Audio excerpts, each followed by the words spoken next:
Good evening, everybody, and it's Lilia with the Help Yourself podcast. And tonight, another fantastic conversation and fascinating topic, the fertile womb. Emily, thank you so much for coming on the podcast. How are you? I'm good, thank you. Thank you very much for having me. You're so welcome. Now, I think in today's world where fertility is such a big topic, and obviously, you know, a lot of the stuff we teach is about the terrain that of the body. You know, why are we not getting pregnant? And I know that the fertile womb is not just about birthing a human baby, it's about birthing the things that perhaps we chose to come here at this time for. So can you just explain to people that have never met you before how you get into all of this? How did it start, and that beautiful name that you've come up with? Oh my gosh, I've got so many stories. You can't let me loose with all these stories. Well, for me, it started with mediumship. My mum was a medium, so I always worked with spirit, and it kind of went in that direction. I learned to do massage when I was. I went and did a beauty therapy course when I left left school, and I was terrible at everything except massage, thankfully. And then from there, I travelled the world as a massage therapist and had my children and kind of gave it all up, and then it kind of found me again. I think body work is just something it's just in me. I know I'm really good at it. So that's how it will come about. With the fertility stuff, it was quite strange actually, because I've been working as a spiritual counsellor or a spiritual therapist for about 15 years. And I was at an event and I was doing readings, and I did a reading for a lady that happened to be the founder of Fertility Massage, and we became friends.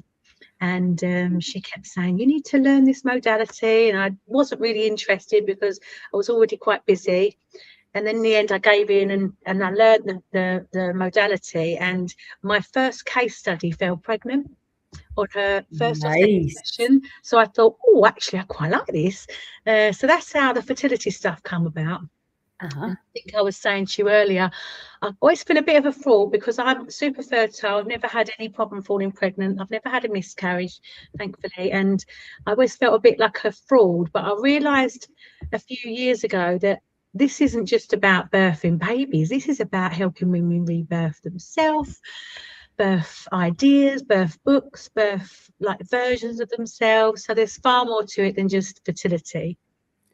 Yeah, absolutely. And I think obviously the baby thing's is a kind of hot topic with IVF, and so many people struggling now to get pregnant. But also I think the sort of constipation of life, where we're just blocked and, you know, feeling that we're kind of going through the paces rather than really doing what we would absolutely love to be doing. Yeah. Which, you know, I think it's almost like we settle and we've got bills to pay, and, you know, so I'm sure that's why, I mean, I don't know if you've noticed, but more and more people now are really not happy just with that. They want a bit more. Are you seeing that? Yeah, it's a trap, isn't it? I mean, I always talk about the first half of your life is the getting years. You're trying to get all the things that fucking society tell you need to make you happy, tick off the boxes, you know, school, friends. If you're really successful, you go to university, you know, all of this stuff, and you get to an age where you've kind of ticked the boxes off. You might have the home, you might have the relationship, you might have the car, so you might have the, you know, the degree, but there's something missing. And I think that's the key. I think that's what the plan is. I think there's this separation from the universe. God consciousness is what they want us to be disconnected from, because that's it. If we're connected, then we can't be lonely. We can't feel like there's something missing in our life, because we are that. So absolutely, I see that as a massive pattern for my clients, you know. Absolutely. I think our lack of faith is really making us very sick, isn't it? Yeah. So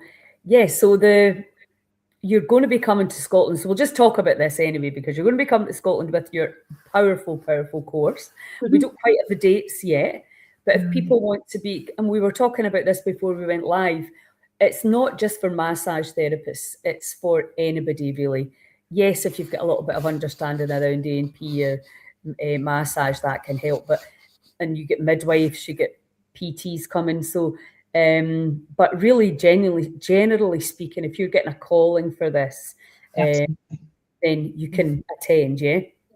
Yeah, and so basically you can come in if you've already got an MVQ or a level 3 in massage, then you come in and you go straight into the course. If you haven't, then there's a little bit of online training that I can help you kind of prepare. So it depends. Okay. If you're already a PT, there'll be a short little route you've got to go down just to learn the basics of massage. So yes, it's available to everyone. And what I've found is a lot of my clients want to train. So people tend to kind of gravitate into what they've experienced. So I've got clients that have had many miscarriages, and then they want to go on to support women that have had miscarriages, so they want to train with me.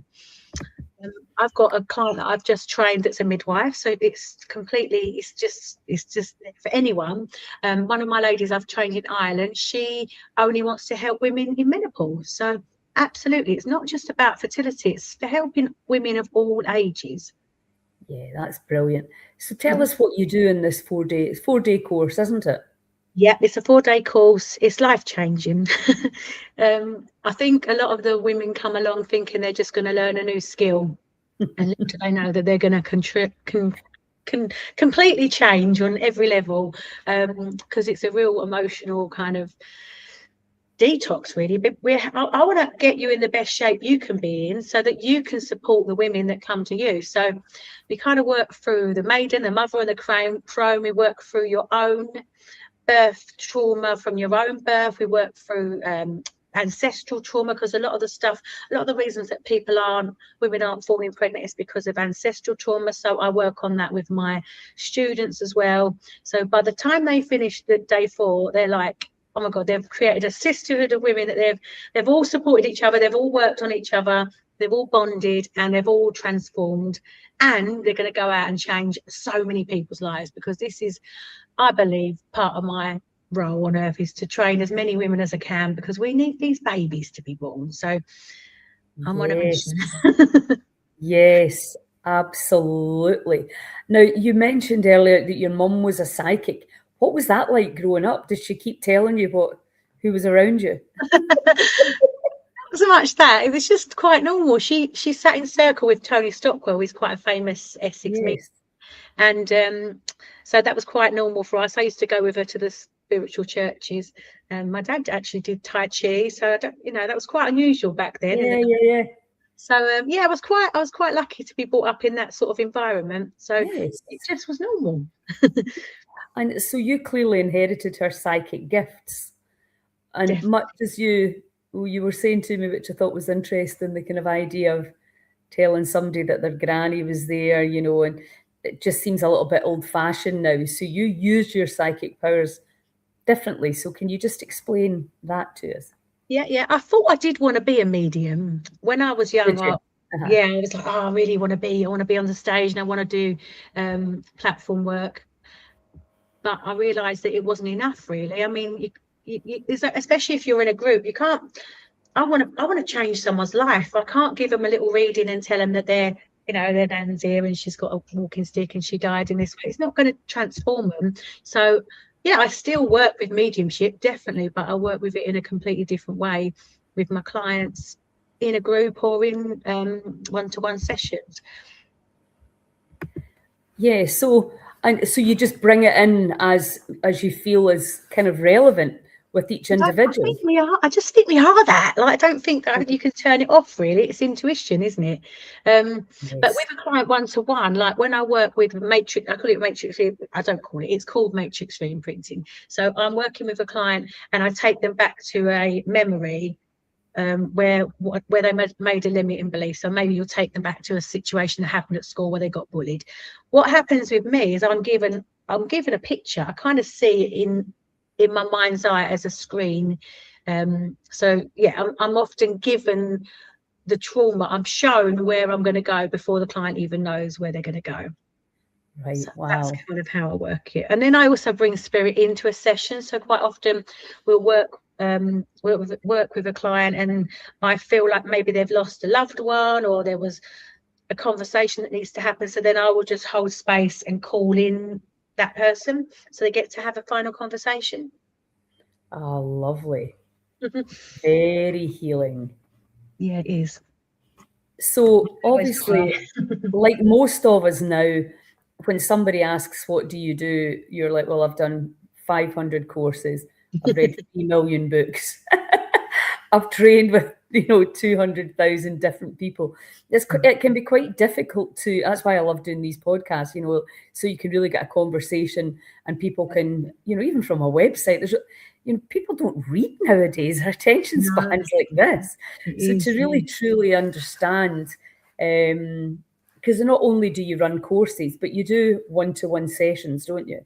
So just talk us through who comes to you and why, and for the audience that are listening, so that they understand if you can help them.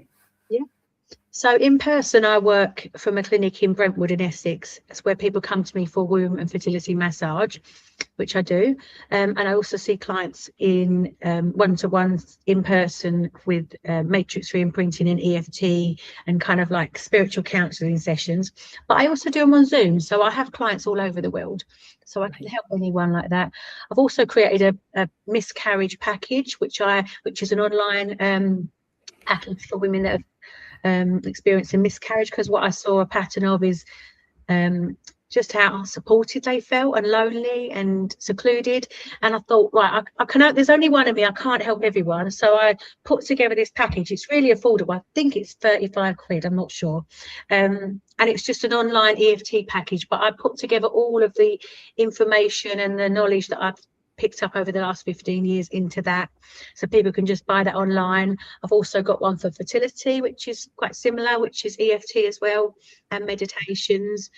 So yeah, one-to-one, but also my packages are really affordable and easy to in private, because people can do that and they don't have to tell anyone they're working on their fertility or they're working on their grief. Yeah, it's very private, isn't it? Sometimes it comes a lot of shame can come with kind of feeling you can't get pregnant for men as well.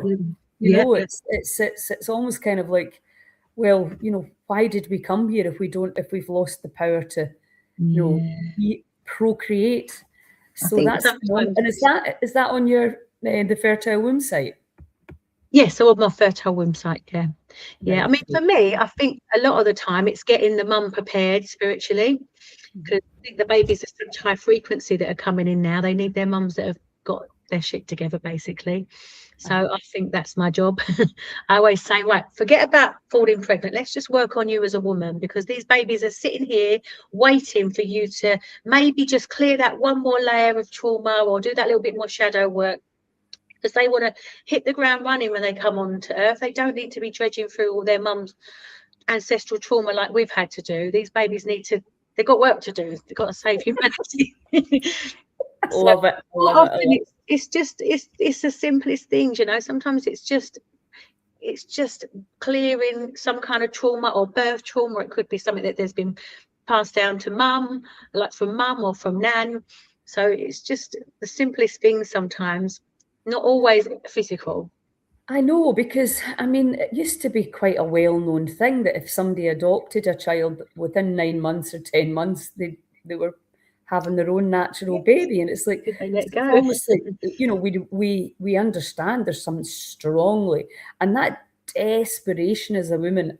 Personally, I've never had it because I had my kids really young, but I've seen it in in a lot of my friends, and that yearning that is like an overriding, they call it broodiness, but it can be hugely debilitating and powerful and you just live from period to period to period.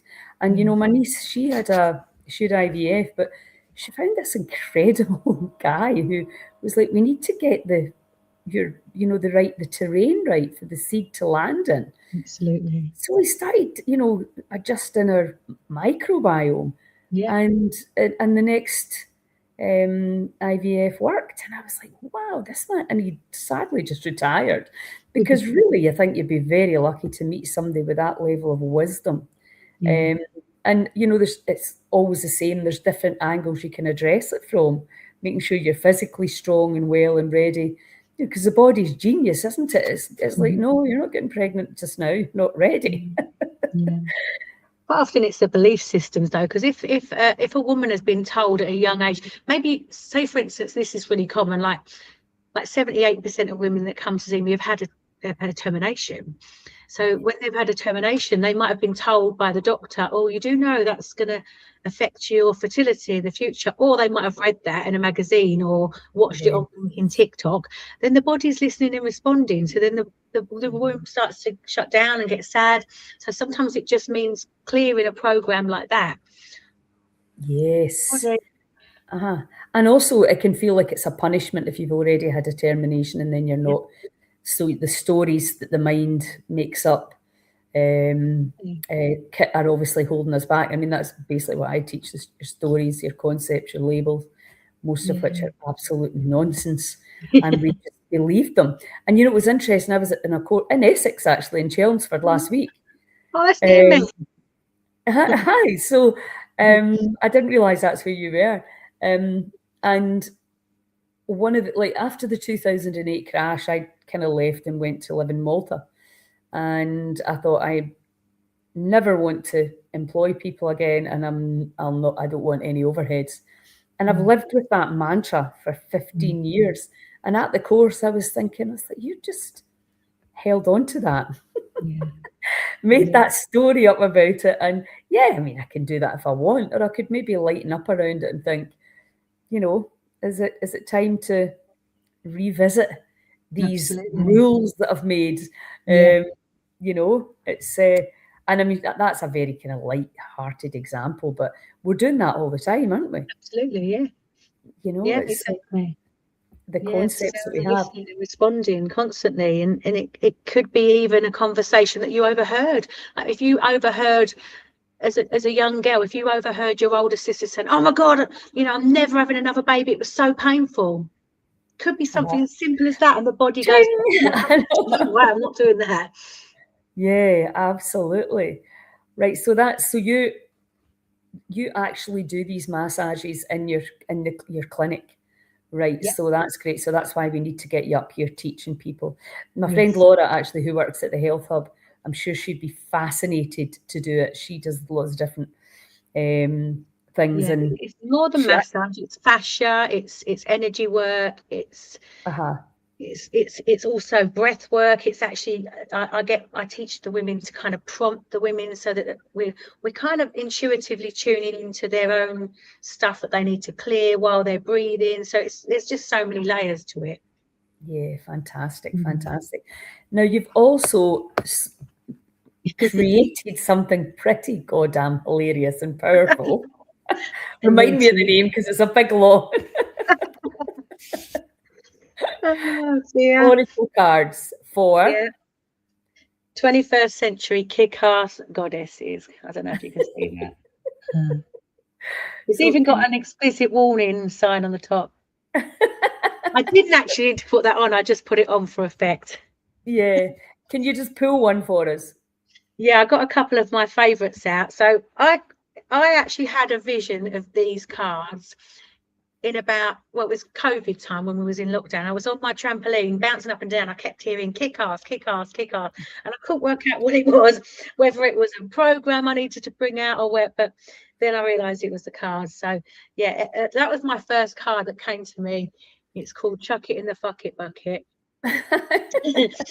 But I wanted to make really down-to-earth, normal oracle cards for normal women that might be just about to rush out the door on their way to drop the kids off, feeling all stressed, pull a card, and then they get chuck it in the fuck it bucket, and they think, yeah, actually, chuck it in the fuck it bucket. I'm going to let go of that. Yeah. Got lots of naughty ones. I've got another one that's about spiritual bypassing, and it's called You Can't Sprinkle Sugar on Shit. Because these are all sayings that I've said for like 15 years to my clients, especially when I work in groups. And I always say, like, you can do all the selfies, you can do all the positive affirmations, you can write in your gratitude diary until your fingers ache. But unless you're going to do the shadow work, you're just basically sprinkling sugar on shit. So that's what that card's about. Yeah, we were actually talking about that I've just come back from a month in Skye, in the Isle of Skye. Have you ever been there? No. Oh my God, it's so beautiful. And we had 6 retreats. I ran 4 of them, and then 2 of my friends came up at the end. And we're just talking about that thing, you know, where it's like, don't look over there at all the shadow and the crap. And it's like, well, yeah, you do. You have to acknowledge the elephants in the room. You know, I mean, it's like letting go. It's letting go of all something you don't want is quite easy. But when you're actually asked to go into the look over here, what is that stopping you from getting? People don't want to do it. I mean, quite rightly so. I'm sure I'm the same to a degree.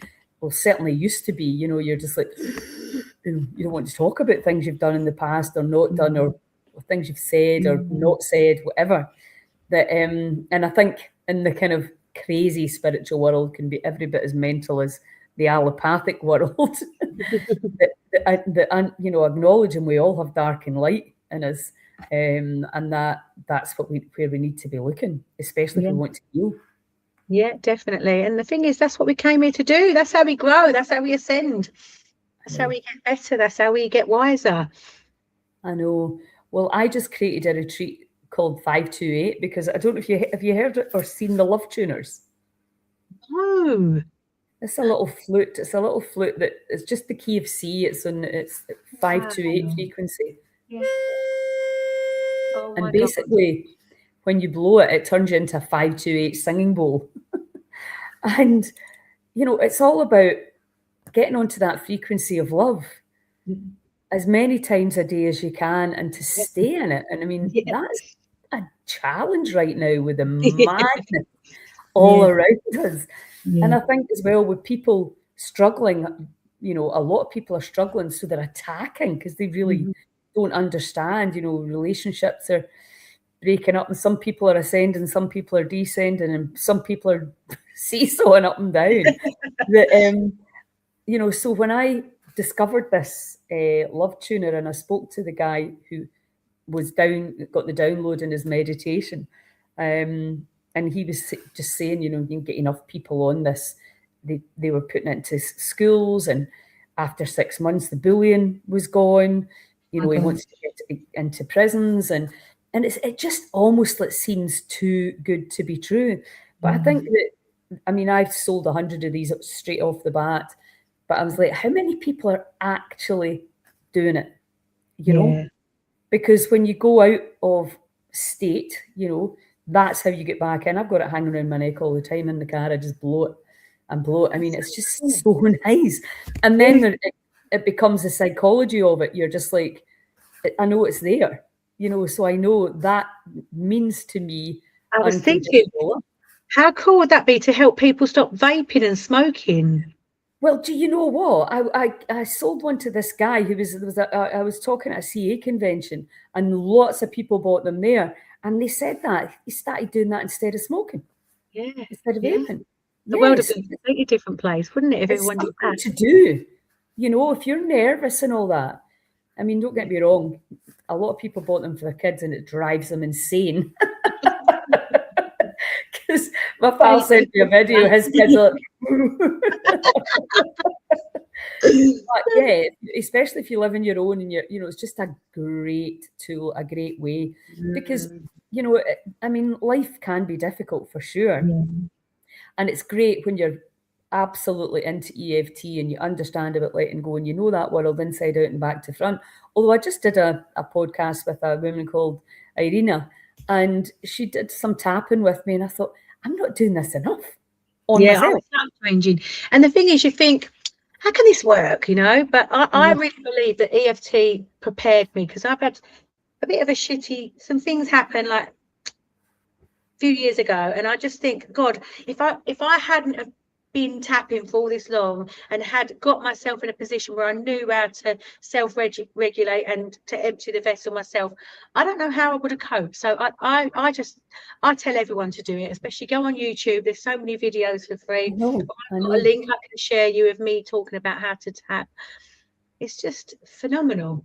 I know, absolutely. And I feel exactly the same. I think I don't know how people that don't know how to let go are still alive, because sometimes it's been a struggle, even with all the tools.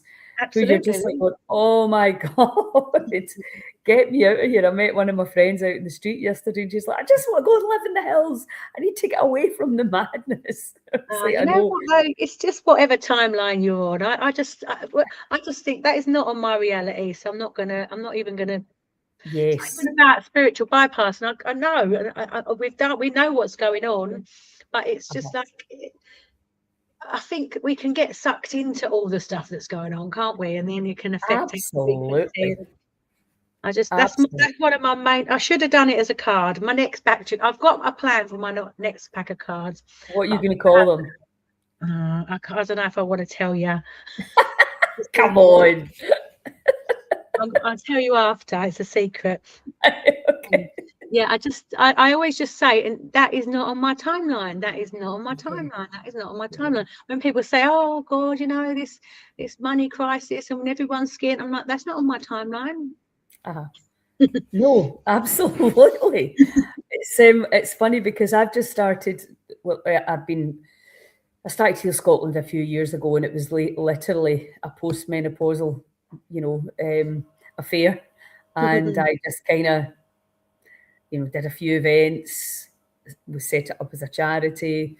All the money just goes back into the events to run more events. I don't need to make a profit. I can just earn a few thousand, spend a few thousand, teach people, educate, inspire, support. And then recently, when I met the guy who owns this health hub where we're setting up this all singing and dancing academy and healing centre, suddenly I was sort of like, I could see the vision for how we can really make an impact on our health in the health picture, with these biotherapies. And so I was like, you need to get serious again. You can't just be, flouncing about the countryside doing one event a quarter. And that was when I went down to Essex to do that course. It was an incredible course. I was just buzzing with it. And I thought, yeah, it's time to get, to get the foot back in the gas and get things done. Because, in Scotland, we have, shocking health statistics. The rest of the UK is not much better, but it is a bit better than ours. And that's something that we, the people, can change if we can just get enough people to understand that there is a huge power lies within each human when we let go of all these limiting beliefs and big cultural stories and narratives that we've been given. And put our whole, work, like feel like the NHS is going to save us from everything, you can heal yourself. Like, we are so freaking powerful. And I know it's kind of like, you can heal yourself and nobody believes you, and you're just like, how can we really get this message out about the magnificence of the human body? But again, I suppose it's just, for a start, it's that whole shift in perception and belief systems, isn't it? Definitely. And then it's people find it when they need to find it. This responsibility lands at our feet and nobody else's, and that can be challenging if you've been given away your power and wanting somebody else to fix you. And I always say that to people. I would love it if you could take a pill and get fixed. It would be amazing, wouldn't it? Yeah. But it's just not the way the body works. Hi, Susan. But it's exciting times because things are definitely changing. I think so, and I think we're healing quicker than ever on a like processing stuff quicker than ever. I'm seeing it, like, definitely, even in my clinic, like people, the shifts are just happening like that now. Whereas it would take maybe 4 sessions, now it's like 1 session, and they're like, oh my God, I've cleared that, and I'm already getting relief from it. So yeah, I just feel like I think it's a fabulous time to be alive, personally. I totally agree. I saw that in Skye. I was in Skye for 9 weeks last year. We did 11 retreats, and there's definitely, you can see progress after a few days. But this year I was like, whoa, wow. Like, just, and I was like, is it the people that have come together, that they're just really open-minded and really enthusiastic and grateful rather than bumping their gums. Why are we not getting this? Why are we not eating that? Because you're not. No. I'm doing a retreat actually in on Innis Air in Ireland. Oh, nice. Yeah, it's the smallest of the Aran Islands. Lovely. Really excited about that. I've never been there. I feel like I need to do some magical I've not work. been there. When are you going there? I've got a retreat there in August. Oh, nice. Well, we need to let me know how that is. So when do you think, roughly month-wise, you'll be in Scotland to teach? Well, I was hoping May, but I don't know if that's going to happen. Right. If not, it might be later, sort of after the summertime, maybe October, I was thinking. October, right, okay, yeah. Well, that gives people a bit of a chance to plan it in, because everybody's diaries are so busy these days. Yeah. I just need to get my head around. I've got a bit of a busy year, so I need to get my head around. I've been doing I've just come back from Sardinia, working with some really amazing awakened doctors. Wow. I know. Tell me about that. Tell me. Oh, well, it was me, little old me, and I was like, "Are you sure you want me? Because I talk like this." And all these, doctors, quantum scientists, physicists. It's just fascinating. So yeah, they're doing some really magical things in Sardinia. They created a very, very magical place. Yeah, I don't know how much I'm allowed to say, but lots of inventions I saw. Like there was a team of people like doing magical stuff on apps that are like changing health stuff, all about clearing the spike protein as well. A lot of it. Great. Very interesting, yeah. And it makes you think, there's so many people doing so many amazing things for humanity. Absolutely. There's a lot of incredible stuff. I saw Vandana Shiva speaking at Russell Brand's festival a couple of years ago, and she said, "Look, I'm all over the world, and I'm telling you, things are changing. There's incredible things going on, and even in Scotland, we're so lucky here.